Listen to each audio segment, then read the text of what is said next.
at those, so nice. Mga mga punong kahoy na makulay. Yan, dito po kami ngayon sa kalsada. Yan, ganda. Very colorful.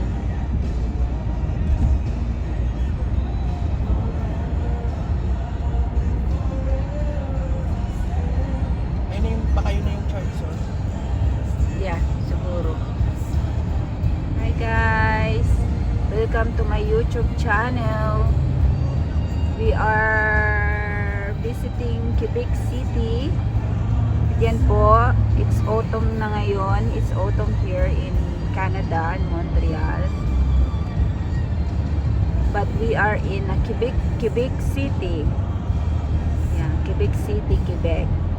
So yan. You can see the beautiful trees. Yan. We are going to Grand Canyon. It's about 8 o'clock in the morning, 8:32. And it's about 40 minutes to drive. Yan.